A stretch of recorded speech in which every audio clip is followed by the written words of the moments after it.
Mister Bachchan పాటలు ప్రచార చిత్రాలు చూస్తే మాస్ మహారాజా రవితేజను అభిమానులు కానీ ప్రేక్షకులు కానీ ఎలా చూడాలని కోరుకుంటున్నారో ఆ విధంగానే చూపించడంలో దర్శకుడు హరీష్ శంకర్ సక్సెస్ అయ్యాడనే చెప్పాలి.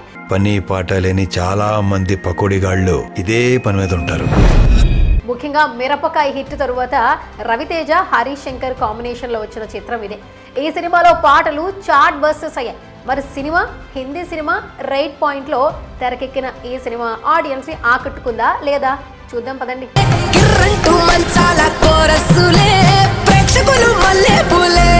మిస్టర్ బచ్చన్ అంటే మన హీరో రవితేజ నిజాయితీ పరుడైన ఒక ఐటీ ఉద్యోగి.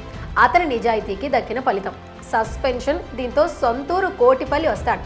అక్కడ అతనికి కోటిపల్లి కుమార్ సాను అని పేరు. కుమారులతో కలిసి ఆర్కెస్ట్రాలో పాటలు పాడతాడు.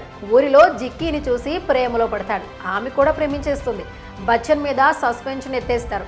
దీంతో కుటుంబ సభ్యులను ఒప్పించి పెళ్లికి రెడీ అవుతారు. 4 రోజుల్లో పెళ్ళనగా ఎంపీ ముత్యం జగ్గయ్య అంటే జగపతి బాబు మీద రైడ్ చేయాలని ఆర్డర్స్ వస్తాయి. జగ్గయ్య ఇంటి మీద ఐటీ రైడ్స్ చేసిన బచ్చన్ ఏం తెలుసుకున్నాడు? రైడ్ జరగడానికి కొన్ని రోజుల ముందు జగ్గయ్య తమ్ముడు బచ్చన్ మధ్య జరిగిన గొడవ ఏమిటి, ఈ కేసు విషయంలో ఢిల్లీలో ప్రభుత్వ పెద్దలు ఏం చేశారు, చివరికి ఏమైంది అనేదే మిగతా సినిమా. ఓ భాషలో విజయవంతమైన సినిమాను మరో భాషలో తీసి హిట్ అందుకోవడంలో అంత సులభం కాదు.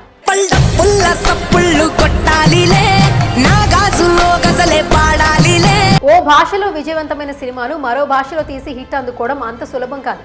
ఉన్నది ఉన్నట్టుగా తీస్తే రీమేక్ అంటారు, మారిస్తే చెడగొట్టారని విమర్శిస్తారు. కానీ దర్శకుడు Harish Shankar track record separate.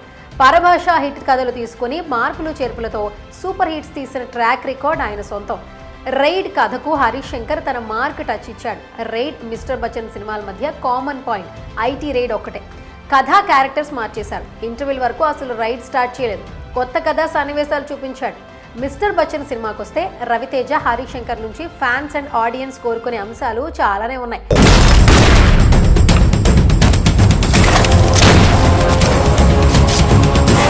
కథ గురించి ఆలోచించకుండా తెరపై వచ్చే క్యారెక్టర్లు ఎంజాయ్ చేసేలా మొదటి గంట సినిమాను చకచకా ముందుకు నడిపించేశాడు. ఇంటర్వెల్ వరకు సన్నివేశాలు పాటలు అన్ని చక్కగా కుదిరాయి. కానీ ఆ తరువాతే అసలు సమస్య మొదలైంది.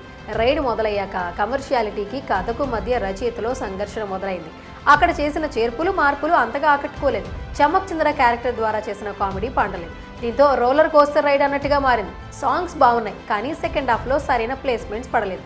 హిందీ పాటలు ఎక్కువ వినిపించడం. సిటీ బేస్డ్ ప్రేక్షకులకు ఆ పాటలు తెలిస్తే ఓకే. ఒకవేళ ఎవరైనా తెలియని ప్రేక్షకులుంటే, కుమార్ సాను తెలియని వాళ్ళుంటే వాళ్ళ పరిస్థితి ఏంటి? హిందీ రైడ్ చూడని వాళ్లకు మిస్టర్ బచ్చన్ నచ్చుతుంది. చూసిన వాళ్ళకి ఫస్ట్ హాఫ్ తో ఎటువంటి సమస్య ఉండదు. అసలు సమస్య అంతా ఇంటర్వెల్ తర్వాత నుంచే. సీరియస్ రైడ్ మధ్య కామెడీ ట్రాక్ సెట్ కాలేదు. హరీష్ శంకర్ మార్క్ వర్కౌట్ కాలేదు. చమ్మక్ చంద్ర, రోహిణి, ప్రభాస్, సీను క్యారెక్టర్స్ ఆ ట్రాక్స్ కథతో ప్రచారమయ్యాయి. సినిమా విడుదలకు ముందే Mickey J Meyer music blockbuster hit అయింది. మెలోడీ, మాస్ అన్ని వర్గాల ప్రేక్షకులు మెచ్చే బాణీలు సాహిత్యం తీసుకోవడంలో హరీష్ శంకర్ మరోసారి తన మార్క్ చూపించారు. పిక్చరైజేషన్ బాగుంది. ముఖ్యంగా మాస్ నెంబర్స్ వచ్చినప్పుడు బీసీ సెంటర్స్ ఆడియన్స్ ఊగిపోవడం ఖాయం.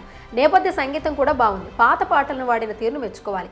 కెమెరా వర్క్ విషయంలో వంక పెట్టడానికి వీల్లేదు. అయినాక బోస్ లైటింగ్ ఆ ప్యాటర్న్ పీరియాడిక్ టచ్ ఇవ్వడంలో హెల్ప్ అయింది. టెక్నికల్ పరంగా సినిమా ఉన్నత స్థాయిలో కనిపించింది.